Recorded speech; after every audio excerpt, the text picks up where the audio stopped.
nice too. You know what I really want to do? It's only 45.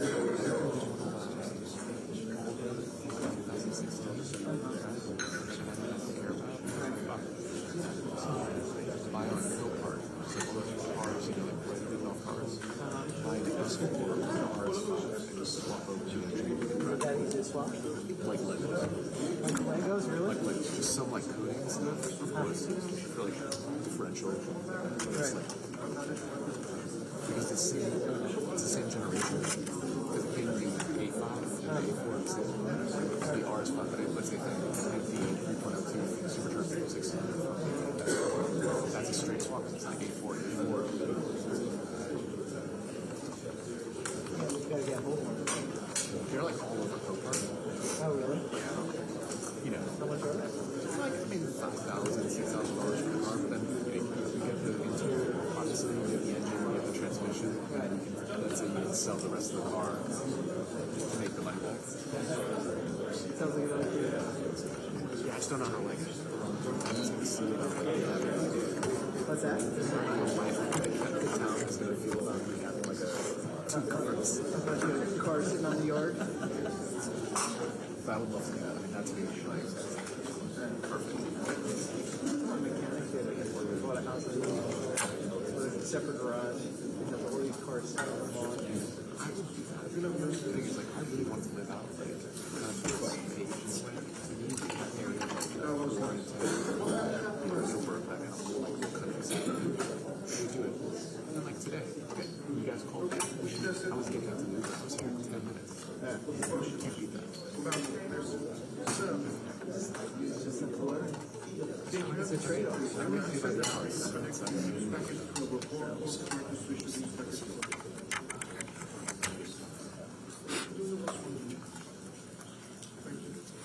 So when I check out this, so there's a car in Delaware, I'm going to drag you with me.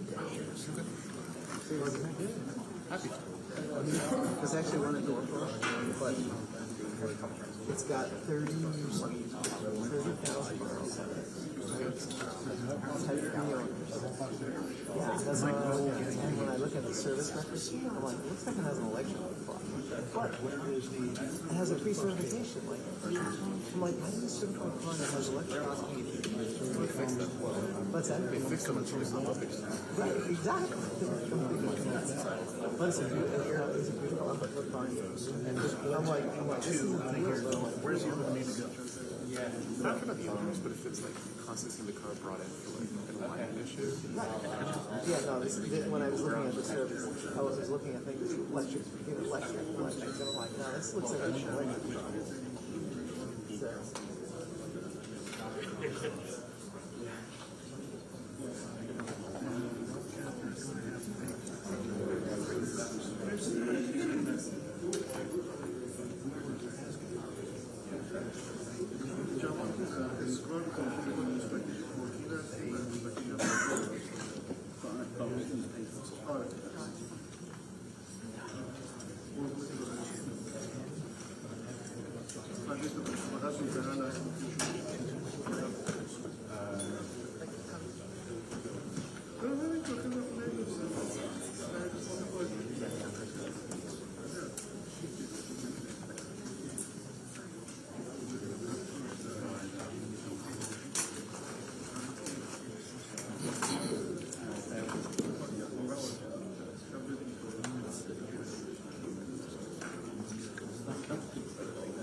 Oh, yeah. Big time. I think everybody took off the block over there.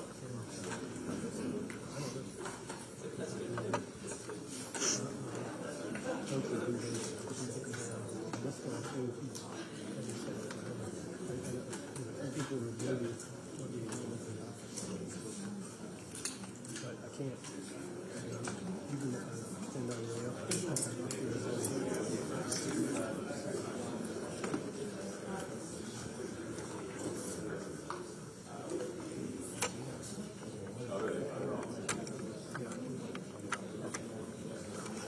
you can shoot right through it.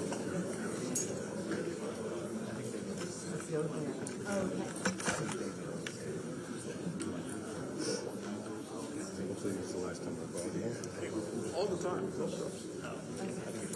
I think yes.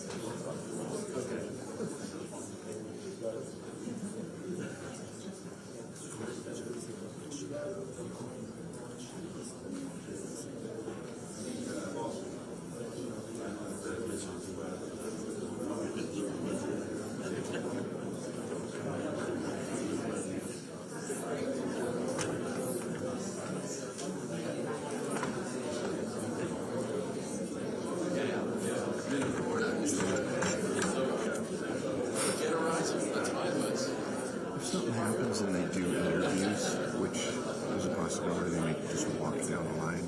I got a light set up over there. I'll just bring it over here and put it like right here. So don't worry about top light or anything. I'll All right.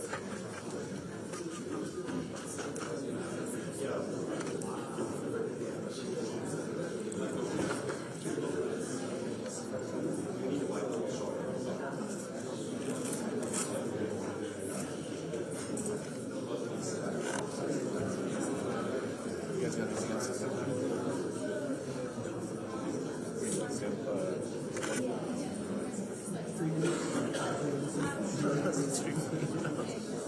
A sign up or whatever it's called. This was the time.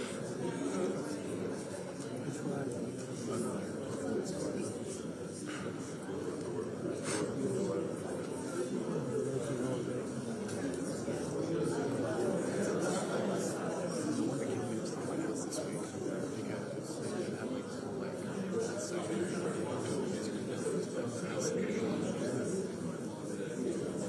just get started.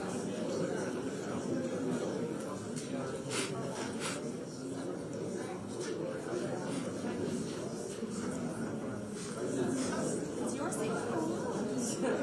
This seat too.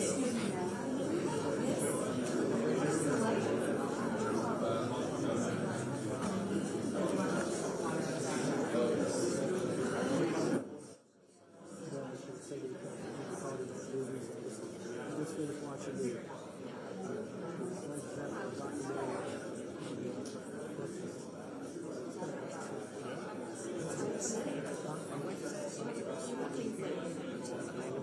She's like, I don't want to watch it. I'm just got into it. That's they talked to all the members, even they had a recording of all of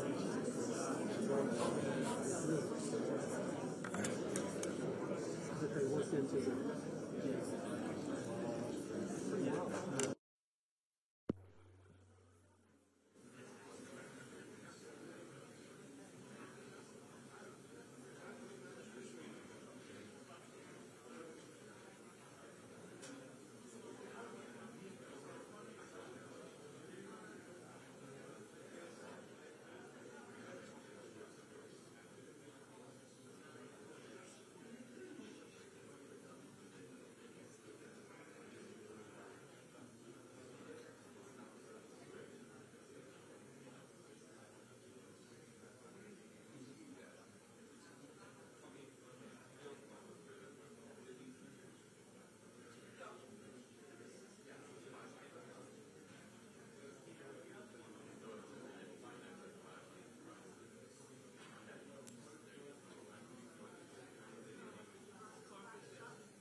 Wisdom now.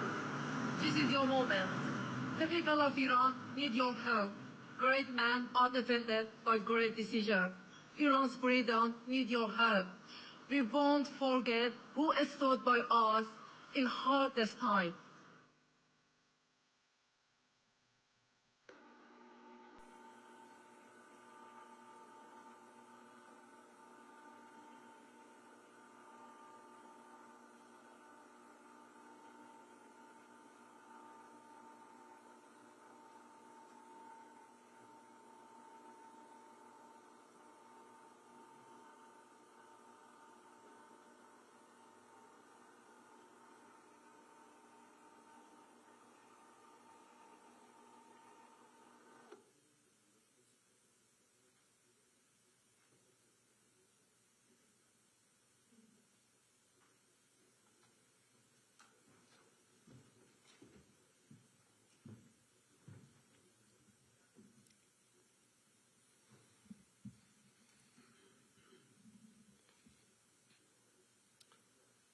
Before I begin, please join me for a moment of silence for the courageous Iranian people who paid the ultimate price for freedom over the last 2 weeks.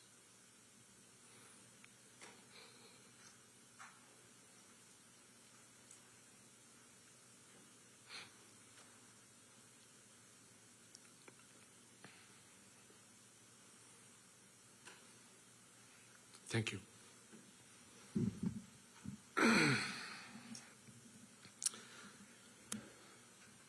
The truth is now undeniable. The so-called Islamic Republic is not the government of Iran. It is a hostile occupying force that's hijacked our homeland.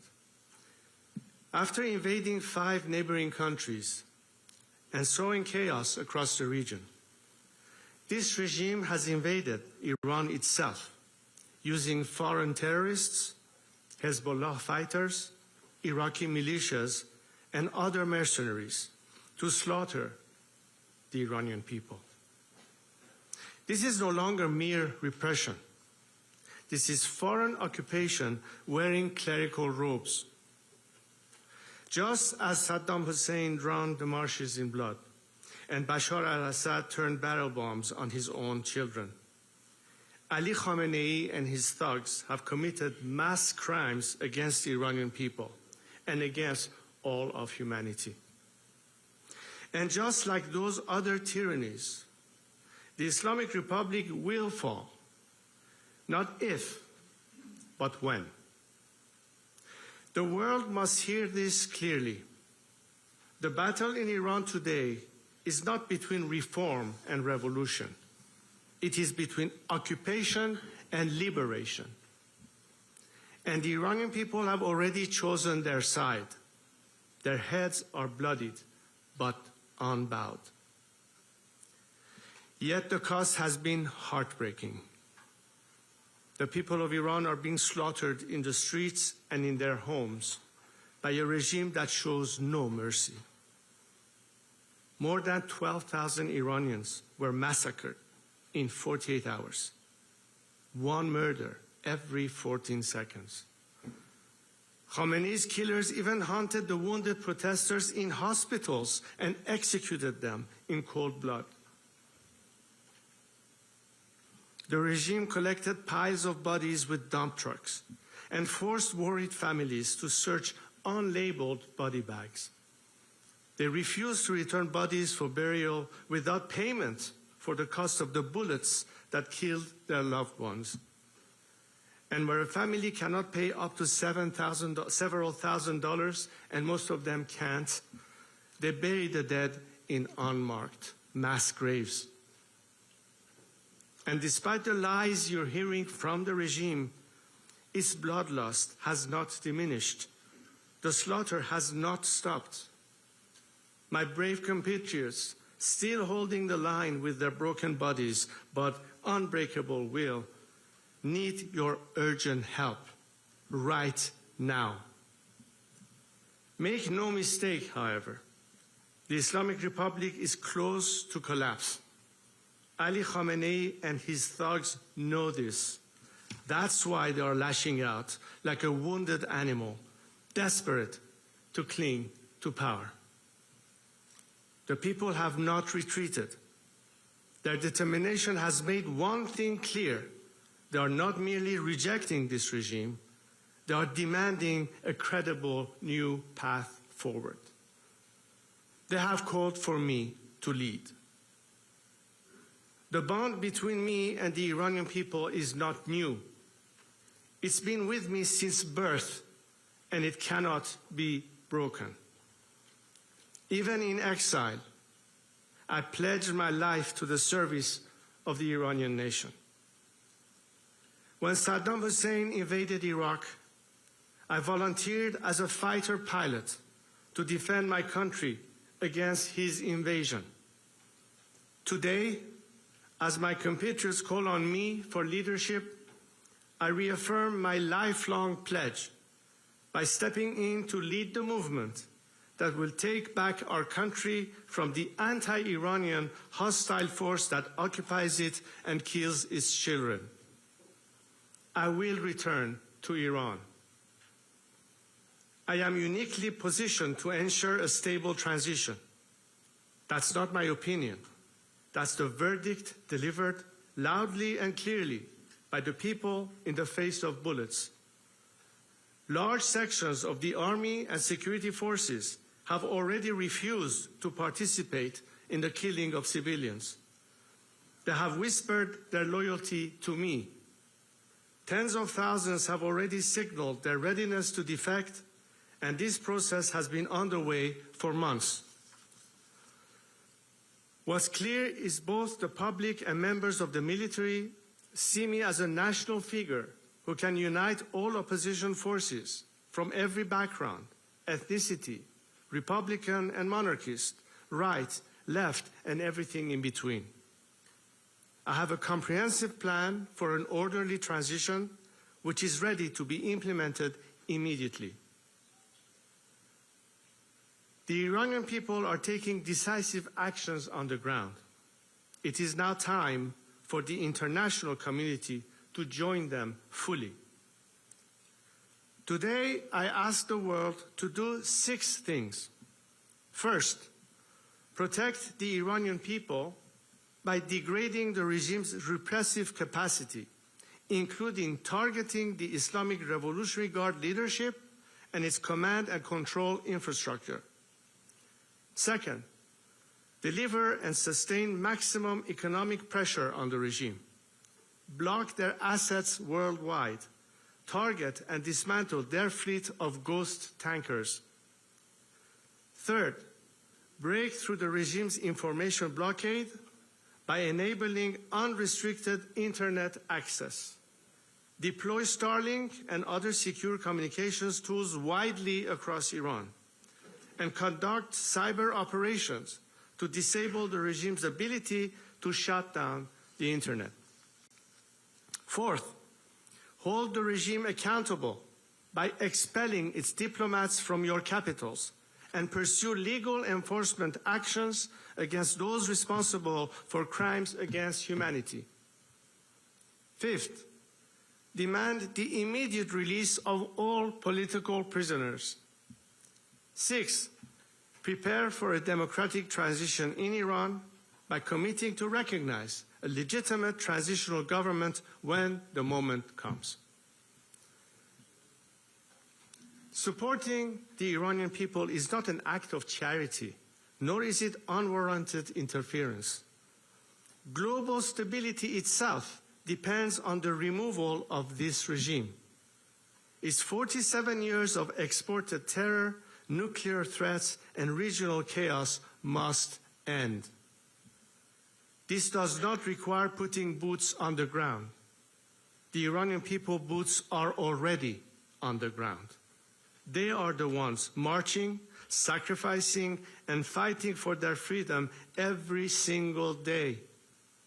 What they need from the world is resolute, targeted support to protect lives, amplify their voices, and hasten the collapse that is already underway.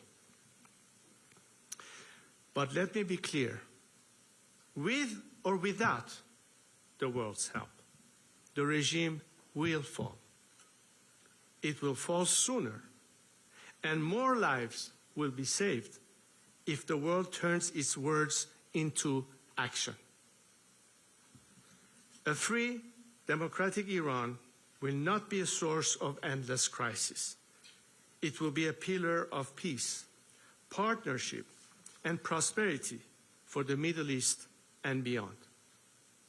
The choice is clear. Stand with the people now, or watch the cycle of instability continue. As I have said to my compatriots, the noble and courageous people of Iran, particularly the young generation, I speak directly to you. Know that you have commanded the world's attention and admiration. History itself stands in awe of your bravery and your sacrifices. You are the immortal guard of Iran. Continue the fight as you have done so far. Do not allow this regime to create the illusion that life is normal. After all the massacres, there is a sea of blood between us and the regime.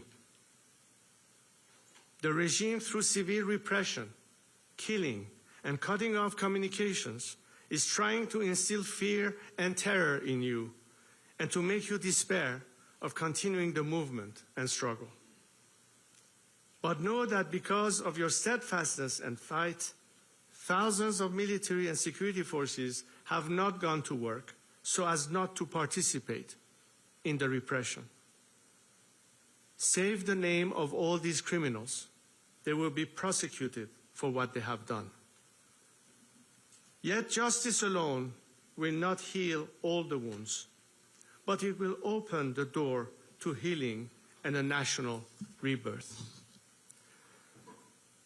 As for the day after our victory, I have a clear plan for the transition to democracy. Millions of Iranians inside and outside Iran are united around these four core principles: Iran's territorial integrity, separation of religion and state, individual liberties and equality of all citizens, and the Iranian people's right to decide a democratic form of government. The end of the regime will mark the rebirth of one of the most accomplished civilizations in history for the future of Iran and its people. Iran is blessed with extraordinary human talent and vast natural resources. Our people are highly educated, producing one of the highest numbers of engineers in the world, with around 70% women. Today, the corrupt regime wastes these gifts. In a free Iran, our resources and ingenuity will drive prosperity at home and strengthen global supply chains, including America's. A free Iran will be a game changer for peace in the Middle East and for Iran's relations with the United States and the West. The Iranian people love America and hate this regime. After its collapse, instead of death to America, the world will find a nation that embraces America as a true friend. President Trump brokered the Abraham Accords, bringing peace between Arab nations and Israel. I see extending this idea to a free Iran through what we could call the Cyrus Accords, honoring our ancient heritage of tolerance and partnership. The possibilities are endless. There will be a peaceful, stable, and orderly transition. My team of experts have developed a plan for the first 100 days after the regime's collapse and the long-term reconstruction and stabilization of our country. It is backed by business leaders and provides a detailed roadmap for national recovery. Restoring economic confidence, ensuring that essential services continue uninterrupted, and laying the foundation for prosperity in a free Iran. A constitutional process will follow under international observation, allowing Iranians to finally determine their own destiny through free and fair elections. A free and democratic Iran that emerges will live at peace with our neighbors. It will be an engine of growth and opportunity in the region and the world. There are moments in history where the moral imperative for action is so strong that the weight of inaction becomes unbearable. This is one of those moments. The people of Iran have risen to reclaim their country. History will honor those who stand with them. Long live Iran. Thank you.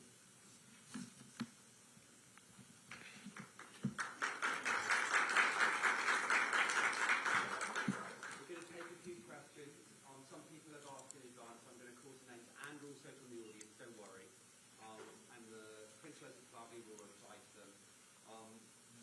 I'm going to call firstly Ardavan, who's first from Iran International.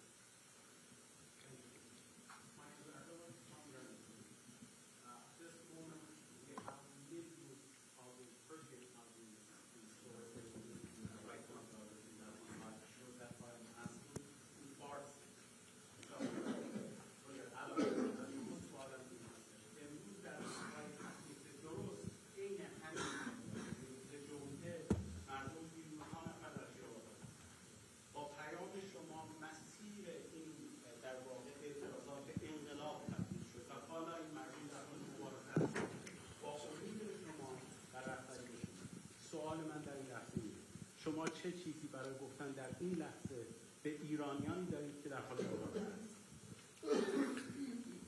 دیدیم که همیهنانمون با شهامت و شجاعت و با اتحاد و جمعیت میلیونی در خیابانها باعث عقب نشینی نظام شدند به حالی که رژیم مجبور شد دست به سرکوب وحشتناکی بزنه و اون هم با استفاده از عوامل بیشتر خارجی تا عوامل خودش که خیلی حاضر نشدن برای سرکوب سر کار بروند.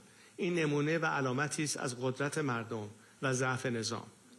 البته ما اکنون مواجه با شرایطی هستیم که نیاز به کمک هم داریم و برای همین هست که من به جامعه بین‌المللی هشدار میدهم که اگه بخواین جلوی جنایت بیشتری رو بگیرید، اگه بخواین جان کمتر افراد از بین برود و این حکومت زودتر سقوط کند به نفع آزاد شدن مردم ایران، بهتر است که سکوت را جایگزین عمل بکنید و فراتر از صحبت و سخن عملاً از این مردم حمایت بکنید که یک فرصت واقعی برای پیروزی نهایی داشته باشند.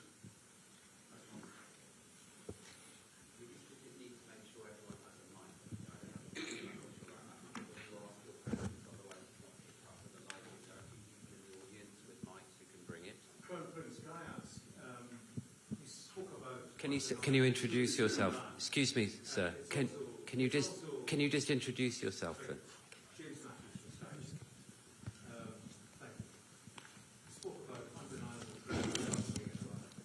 It's also an undeniable truth that when your father ran the country, there were executions, there was torture, there was secret police. What would you say to Iranians today who are concerned that under your leadership they would be swapping one dictator for another? First of all, I let historians write history. I'm here to make history, not to write it. Second, you hear the Iranian people standing behind me and calling my name. This doesn't occur incidentally. They have known my track record. They know my unwavering commitment to democracy and human rights. This has been my position the day I started and remains my position to this day. They know they can trust me because they've never seen me waver from this. And ultimately, what I'm trying to make sure is the final element that will prove to the Iranians that are in full control of their own destiny, is to turn power back to them, a power that has been taken away from them by this regime, which we are fighting today. That's my commitment, and they can trust me on that. Bloomberg.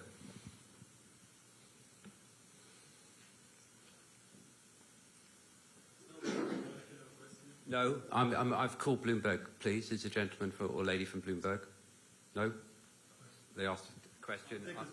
No, Reuters, please. Oh, there's a microphone just coming. Thank you. Hi, I'm Riley Johnson from Bloomberg. Are you having any further conversations with Witkoff or the Trump administration? Look, these are sensitive times, and I'm not going to discuss details of who I'm meeting with and what has been discussed. What I can tell you, however, is that there is strong support for the Iranian people, and I believe that President Trump is a man of his word, and ultimately he will stand with the Iranian people, as he has said. Lady from DW. Thank you very much. I'm with Deutsche Welle, Germany's international broadcaster. Thank you so much. I have two questions. We saw a slide there saying Donald Trump help. What exactly does this mean? What do you hope Donald Trump to do? And my second question is regarding Europe and especially Germany. What do you hope for Europe does to support your cause? Thank you very much. Thank you for the question. Well, clearly President Trump did say that if the regime was to hit the Iranian people hard, they would face with serious consequences. The Iranian people have taken his word as a man of his words, as I said. They know that unlike his predecessors that threw us under the bus one time, this president is not about to do the same thing. And that's very encouraging and empowering. Number two, you asked me about European countries. Look, we already are past the point of whether you should subscribe the IRGC as a terrorist organization or not. And frankly, I'm flabbergasted that there are still some countries that are not willing to take the next step, as if they are supposed to worry about how the regime will retaliate. This regime is on its last leg. It's about to collapse.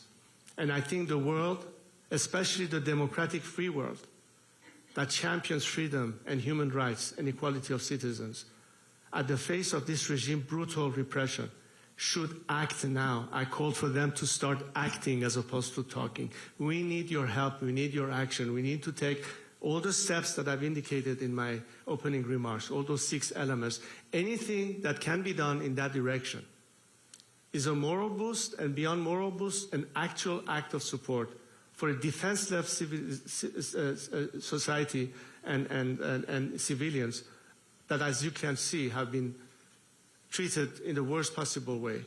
And the only hope they have is that their fight for freedom, their sacrifices, will be less loss of life based on your action to expedite this regime's collapse. That's what the Iranian people are expecting from you. And let me reiterate, as I said again, we are not waiting for you to act to continue our fight. We are. But imagine how much more we can protect more innocent lives from dying by acting and helping us today. These are critical moments that are game changers, not just for us Iranians, but for the whole world. This is what we need from you, so help us. Reuters.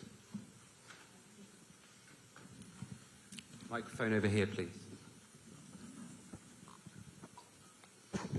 Thank you. Himeira Pamuk from Reuters. In an interview a couple of days ago, President Trump actually expressed some doubts about your support inside Iran. How are you planning to win him over, convince him that you do have the support that you say you do? Also, you're talking about thousands of potential defectors, but the IRGC and other forces have hundreds of thousands. So how are you going to assert your control over this establishment? And are you anytime soon going to meet with President Trump? Are you making an active effort? Thank you. President Trump has said that it's up to the Iranian people to decide, and I totally agree. I've always said it's for the Iranian people to decide. And I think the Iranian people have already demonstrated in great numbers who it is that they want them to lead to this transition. So I'm confident that I have the support of my compatriot, and it's for the international leaders to assess the fact on the grounds and see who is capable of doing that. I believe I can, and I have the Iranian people's support. And of course, if anybody in the world is willing to help the Iranian people achieve that goal, that's what I'm trying to do, to help them liberate themselves and attract as much support as I can internationally to be behind the Iranian people this time and on the right side of history. Now, as far as the defection goes, this campaign has started months ago. We started this, in fact, I announced it in another press conference I had in Paris a few months ago. Some of you might have heard about it, at which point we established a system whereby people who want to defect or want to access us or want to indicate their interest to join with us have a secure means of communicating their intentions to us. Since then, tens of thousands have applied. Many of them are from the security forces in Iran, police force, military, IRGC, and we are vetting them as we're speaking. And the mechanism for defection does exist, but most importantly is the principle of having an exit strategy. And on that I've said, anyone whose hand is not soiled in the blood of the Iranian people will survive regime change. We're not talking about de-Baathification. We're not talking about the disaster of post-Saddam Hussein, post-Gaddafi collapse. We're not going to have a failed state. And for me to be able to guide a smooth transition, I'm counting on security forces to be the element that keeps the country secure, protects people's lives and their livelihood, and be part of the solution. As a result, we have already seen people indicating their cooperation. We have already seen elements that refuse to be used as an instrument of repression, which is why the regime is now, as we speak, importing elements from outside the country to be the instrument of repression, as they're running out of their own forces to do that for them inside Iran.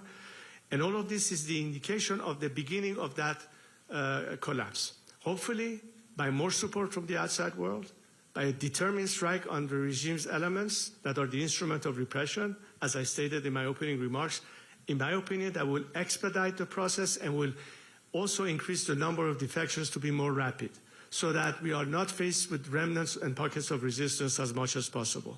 There's never going to be 100% defection, but there comes a point where the regime sees it's futile, and hopefully by then Khamenei will be joining Bashar in Moscow and will be rid of him. This gentleman here.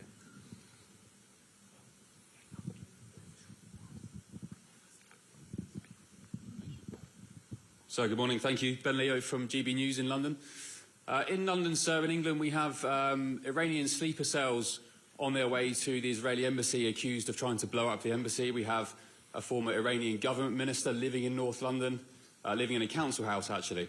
who supported the fatwa on Salman Rushdie, praised Soleimani, so on and so on. Why is it in Britain's interests, and indeed the West, for this Islamic regime to fall, please? No, I'm sorry, could you repeat it? I want to make sure I understood your question. Could you repeat it, please? We have lots of Iranian sleeper cells and activity in London. Right. 3 people were arrested trying to blow up the Israeli embassy. Some months ago, there's a former government minister living in North London who supported Soleimani, backs the fatwa on Rushdie. We have lots of Iranian activity in the UK connected with the regime here in Iran. Why is it in Britain's interests and the West's for this regime to fall? Right. Well, I'm glad you asked the question because, in fact, one of the topics that I raised in some discussions I had the last time I was in London with former prime ministers was exactly to explain to them the mapping of every instrument that the regime is using under Khamenei's direct supervision through so-called centers through which they antagonize British citizens and, of course, many of those sleeper cells that you indicated. It doesn't stop in England, by the way. They are in America as well. So we're trying to explain to various governments the whole methodology that the regime is using with assets they have on the ground in respective countries, not to mention money laundering that goes on in many countries, including in Great Britain. So there are many ways that they can push back against that and protect not only the citizenry of whether it's Great Britain or America, but in what way it connects to why we need to do that ultimately by putting an end to the regime. And one thing that is now becoming even more clear, and the fact that the regime could be threatening the world as a last gasp, we should not allow this regime to catch a second wind and be able to do further damage, which is why the strike is not just needed to help the Iranian people overcome this unfair disadvantage, but it's also one way to completely dismantle the regime's aspect of threatening and cut off the chain of income that it uses to fund all of these operations, including the sleeper cells, which is why I'm also calling for any means to cut off the lifeline to the regime, which is its revenue from whether it's oil exports or whatever other means of income that they have. We need to dry the well that funds terrorism once and for all against the Iranian people and the world. So, hello. Dan Rivers from ITV News in the UK. 2 US aircraft carriers are heading, we understand, to the Gulf, and Donald Trump has said help is on its way, but they may take up to 10 days to get there, and meanwhile more and more people are dying. Are you losing faith in President Trump? I believe the president is a man of his word, as I said before. How many days it might take, who knows? Hopefully sooner than later. But as I said before, regardless of whether action is taken or not, we as Iranians have no choice to carry on the fight. We're halfway across the river. There's no turning back. We will continue. The quicker the action happens, the more lives can be saved, and the sooner we can see the regime's collapse. So timing is, of course, important. And I would still believe in the president's commitment that help is on the way. But does he need to do something today, tomorrow, to help your fellow countrymen who are dying? I'm not the president's advisor. All I can say is that Iranians are, of course, right now as we speak, witnessing the kind of massacre that has been unprecedented in human history. And this is why the urgency becomes quite clear. The timing, I leave it to the experts to decide. All I can say is the sooner the better.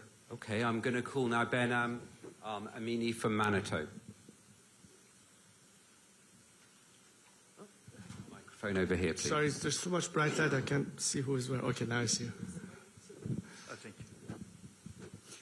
Thank you. علی حضرت از نخستین من بهنام امینی هستم از تلویزیون منوتو. از نخستین روزهای انقلاب ملت ایران منوتو گزارش‌های متعددی از شهروندان دریافت کرد مبنی بر اینکه بخشی از نیروهای سرکوب در خیابان‌ها ایرانی نیستند.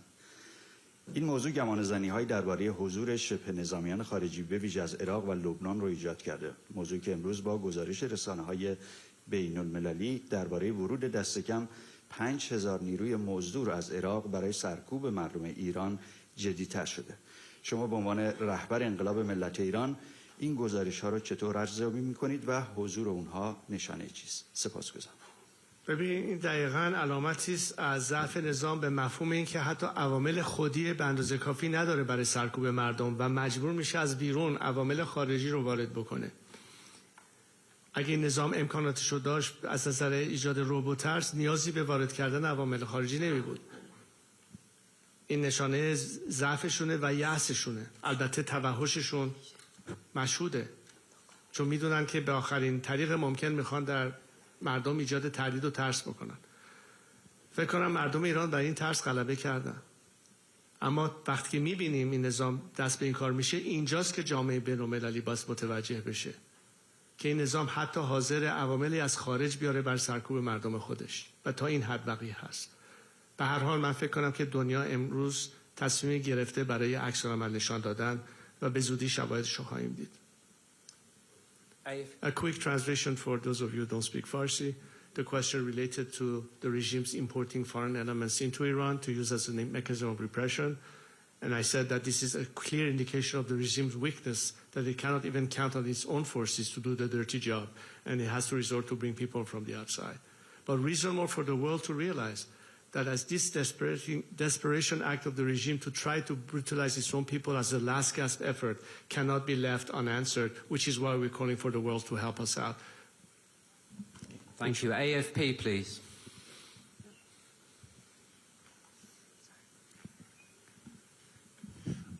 Thank you very much. Sean Tandon with AFP.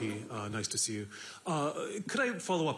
The momentum, you mentioned that that's in the hands of Iranians, but at what point is it too late for the intervention that you're talking about from President Trump? Could there be the sense that he's talked for over 10 days about help is on the way? Is there a sense that that could actually weaken the momentum? And specifically, you said at the beginning that there should be targeting of the Revolutionary Guards. Do you mean necessarily military strikes? How should the Revolutionary Guards be targeted? Thanks. Right. It's never too late. Any fight for freedom doesn't have a deadline.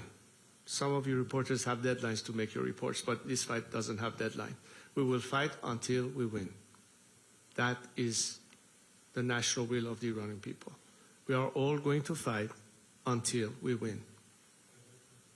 The only question is, what are the elements that can expedite it?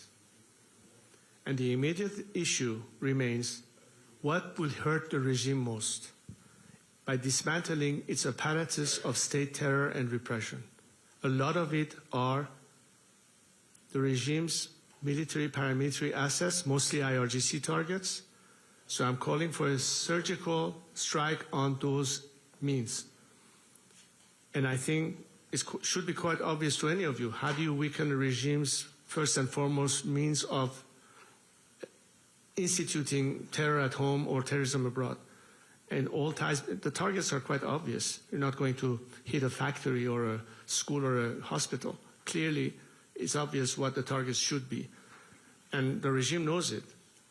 And that's exactly what those who have to decide how to decide what should be the legitimate targets will decide upon it. I think the Iranian people naturally say the people who hurt us the most should be the first one to be targeted. And I think that it should be quite obvious what should be done, in my opinion. CBS.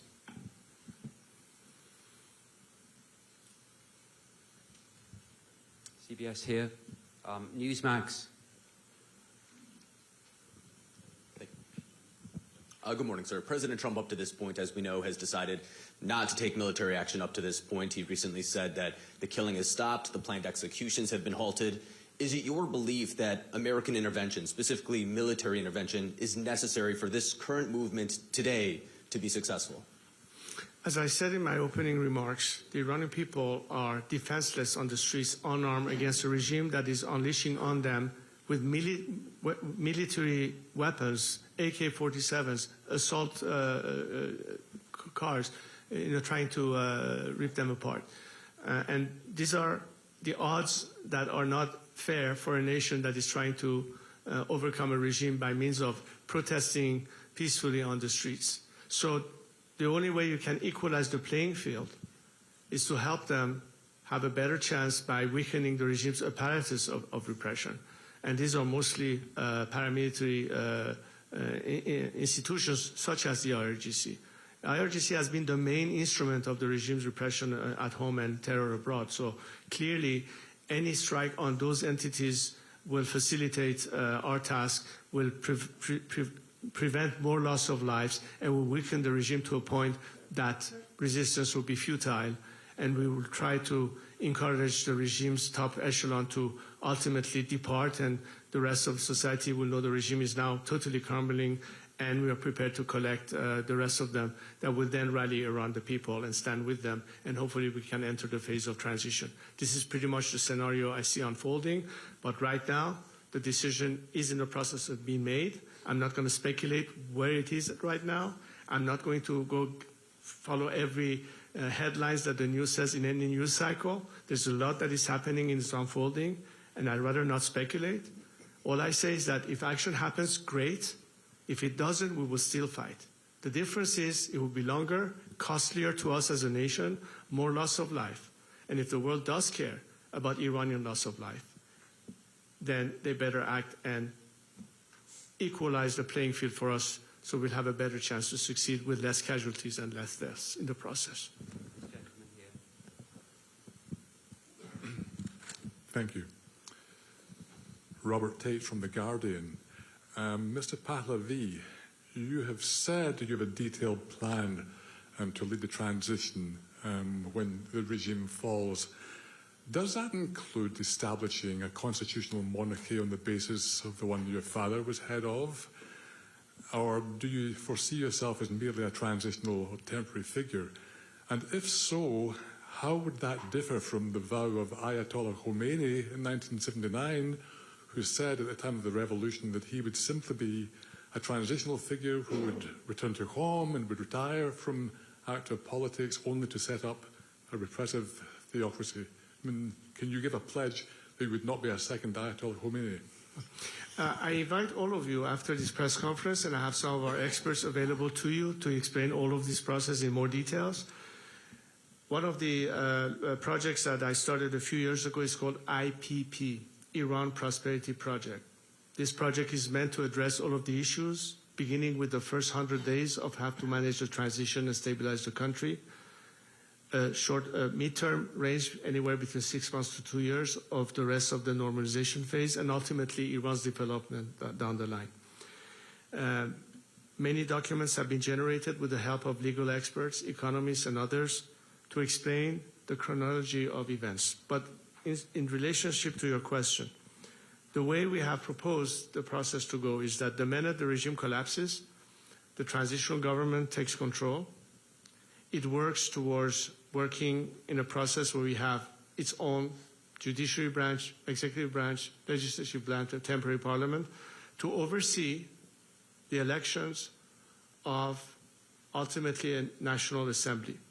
By first allowing the Iranian people, after about 4 months' time and many other debates, what is the form they would like to have as a future system of governance by means of referendum.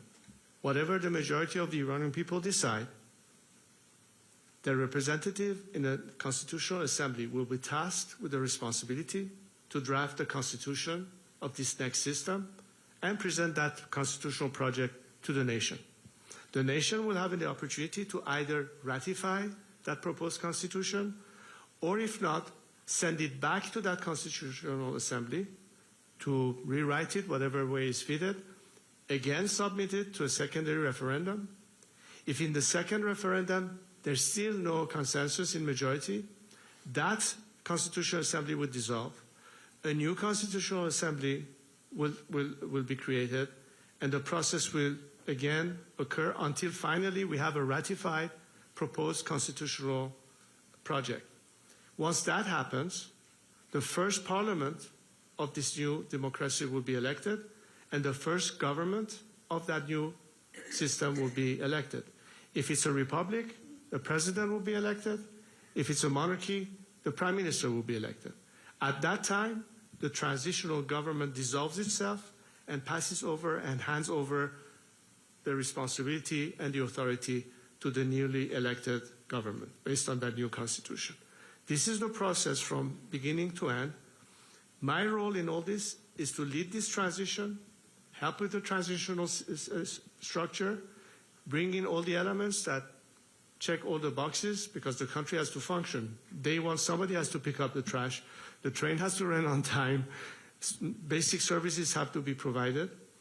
And at this stage, what we are inviting to have the quickest, smoothest transition, the maximum participation, on the one hand, of the military and paramilitary forces to play their role, and the civil society and the bureaucracy to be also in place to be able to address these things. So the majority of these instruments are already in place.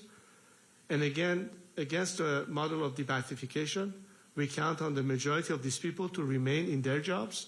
We want to make sure that the world can help us, so the transitional government can pay salaries, so people can maintain their jobs and do all of that. All of these things have been studied and explained in details. And as I said, I invite you to study those, I don't know, I think at least 170 pages of it.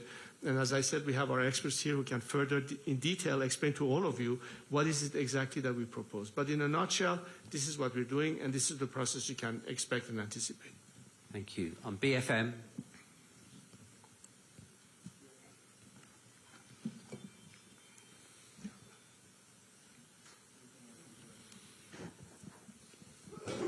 My name is Anton Ollard with BFM TV, French television.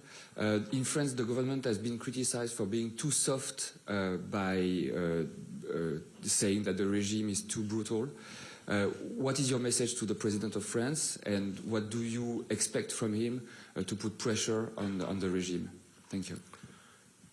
Again, I think the more we have solidarity from the international community, and France is a very important country. The relationship that France has had with Iran goes back centuries. I know many French people. I know their sympathy and their appreciation and love of Iranian culture and whatever it is that we stand for. And we have had very good relationship in the past. The question is, what is the behavior of this regime? Does it adhere in any simple way to the very principles that France stands for: égalité, fraternité, liberté, laïcité, all those main principles that we're fighting for? So as the president of a democratic, secular, laïc nation, and as I said, one of the top principles is separation of church and state, I think the message should be clear, that the French people and its government stand on the side of people who seek the same liberties, the same human rights, the same freedom of religions, and the same protection of equality of citizens under the law that the French people enjoy in France. And we would like, as Iranians, to have it in Iran. So this is an important message. Are we continuing to go and appease a regime that is murdering its own people? Or is it time to abandon that path and now stand with the Iranian people and help them in their liberation? It's a very simple choice to make. And I advise the French president, if I may, to heed the call of millions of Iranians who turn towards the free world and say, what says you? Are you with us? And I hope the French president will say at the end of the day that he stands with the Iranian people. Just a follow-up in French. Est-ce que vous avez été déçu par la réponse d'Emmanuel Macron, qui a été assez molle, entre guillemets, face à la répression brutale du régime? Écoutez, comme je vous l'ai dit, c'est un crime contre l'humanité qui se passe en Iran actuellement. Ça dépasse toutes les limites de tolérance possible, ou de vouloir dire qu'on veut garder une ligne de communication pour des raisons de négociation diplomatique, etc. Je pense qu'on a déjà dépassé ce cas. Il ne reste qu'une seule solution. Éviter un massacre, éviter un bain de sang, éviter qu'un pays qui peut être un élément de stabilité, dans l'intérêt stratégique de l'Occident, une fois débarrassé de ce régime, mettra fin non seulement à la misère et la répression chez nous, mais en même temps profitera à ce que le monde puisse enfin respirer, soulagé, d'avoir pas un problème d'avoir encore à abriter d'autres réfugiés qui doivent venir sur le territoire européen déjà saturé, plus dans l'intérêt économique de ce pays, un pays qui peut vous fournir pendant des décennies au niveau énergique le nécessaire pour n'avoir pas à faire face à un blackmail chaque hiver par la Russie, par exemple, et l'Iran peut s'apprêter à ça. La question, c'est quel Iran? Je pense que le choix est évident. Donc je pense que l'administration, que ce soit Emmanuel Macron ou d'autres chefs d'État européens, doivent regarder aujourd'hui quel est ultérieurement le meilleur intérêt de leur pays. Est-ce qu'un Iran libre sera mieux placé pour satisfaire leurs intérêts ou ce régime sanguinaire et terroriste? Simple question. Ce n'est pas à moi de répondre. Je vous dis tout simplement l'attente des Iraniens. Maintenant, c'est au président français ou d'autres leaders de décider finalement où est-ce qu'ils se placent. The lady here. Would you just get a microphone? Thanks, Michelle Kellerman with NPR. You mentioned that you wanted to see the Ayatollah in exile in Moscow, but the Russians are providing political cover for the Iranians at the UN. Today, Putin called Netanyahu to, present himself as a peacemaker. What do you think the Russians are doing? Do you think Trump could believe the Russians in this case? Once the dust settles, as far as the Iranian people are concerned,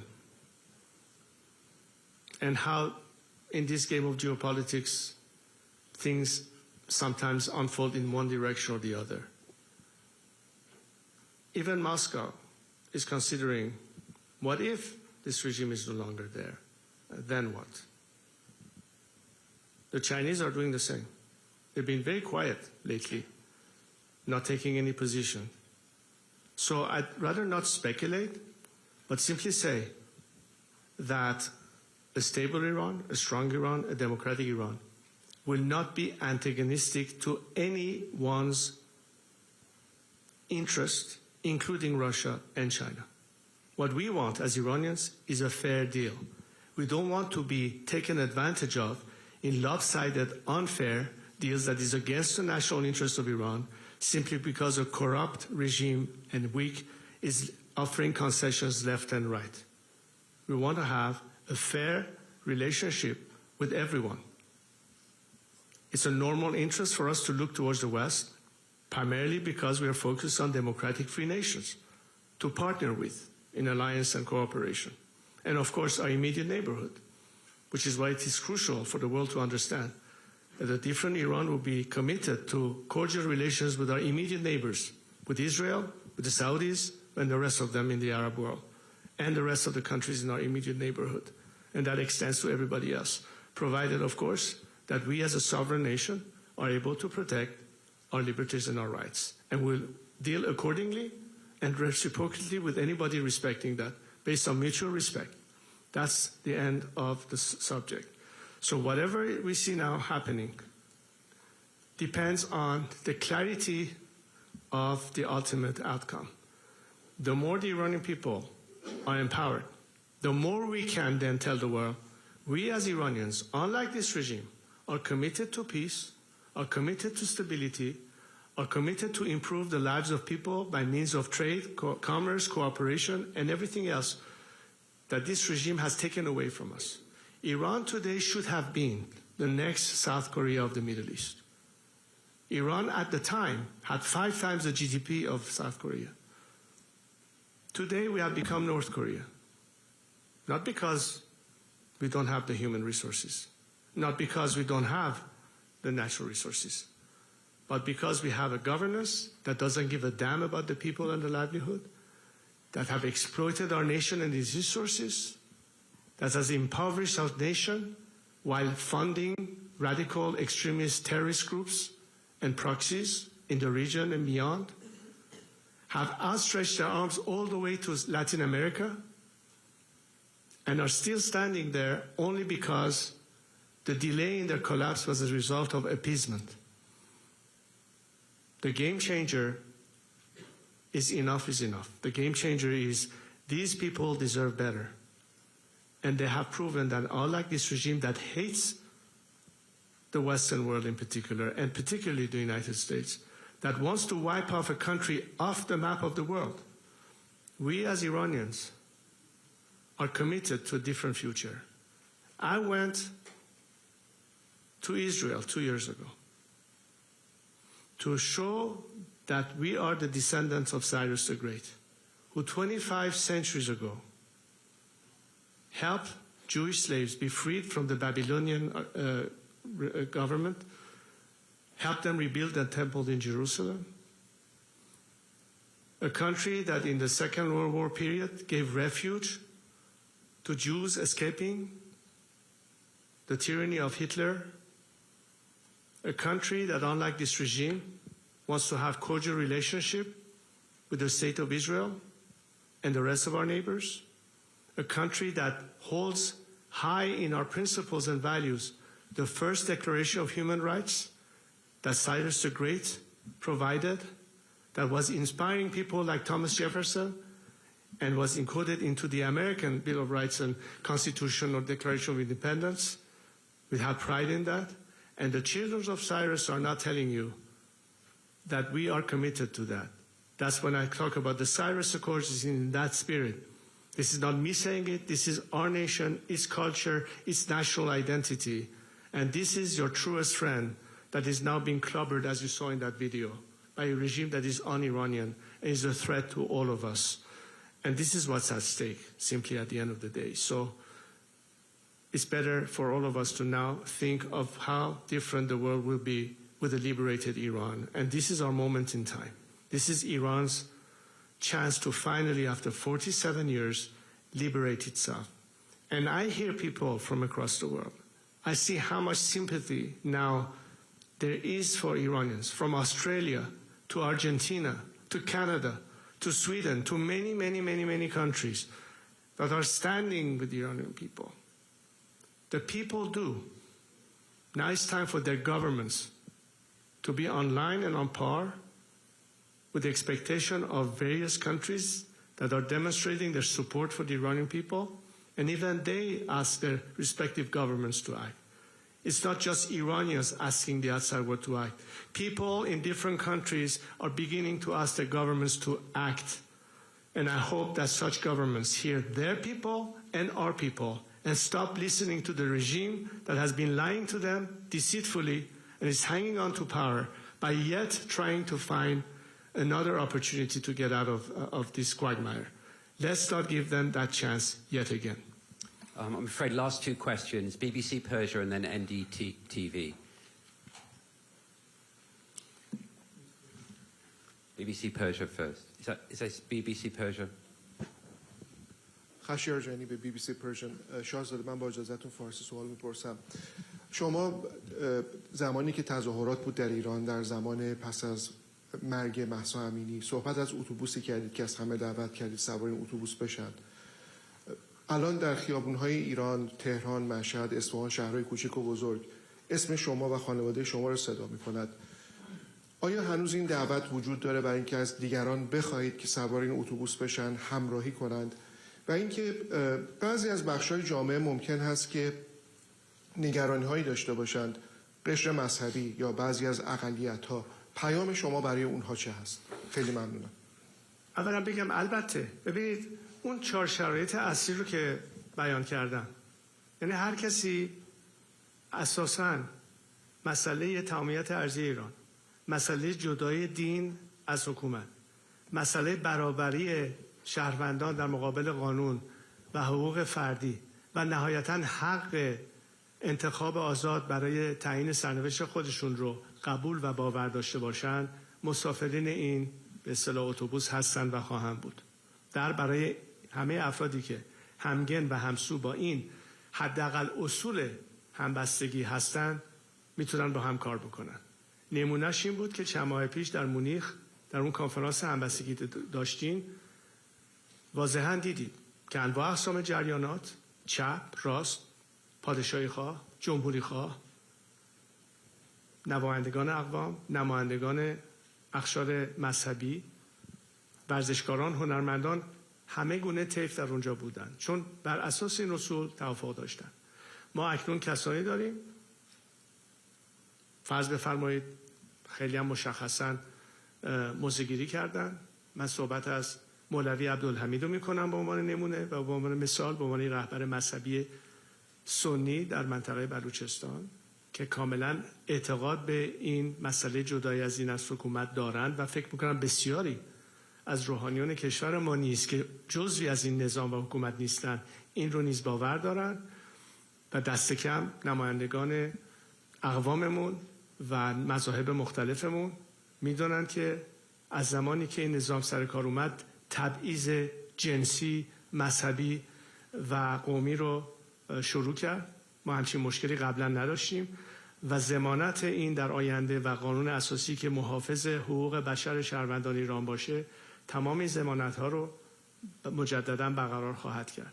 بنابراین هیچ عاملی برای نگرانی یا از غافل عقب موندن یا حقوق برابر نداشتن آنن از بین میره و بنابراین در اون آینده خواهند تونست که در آزادی کامل و در برابری کامل شهروندان متعدد اون مملکت یکپارچه باشند. این تعهدی است، نه فقط تعهد من، با تعهد تمام کسانی که معتقد به اون اصول هستند و اکنون در این جبهه واحد با هم داریم کار میکنیم تا این مسئله رو پیش ببریم.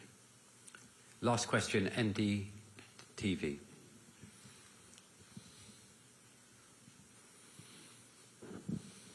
Thank you, Crown Prince. This is Lalit Jha from NDTV. People of Iran has had a strong historical, cultural, and civilizational ties with India. What is your message? So you're talking a bit too fast. Could you please enunciate so I can hear you properly? Thank you. Lalit Jha, representing NDTV and Indian News Channel. Yes. People of India has had a strong cultural, civilizational ties with Iran. Yes. Right.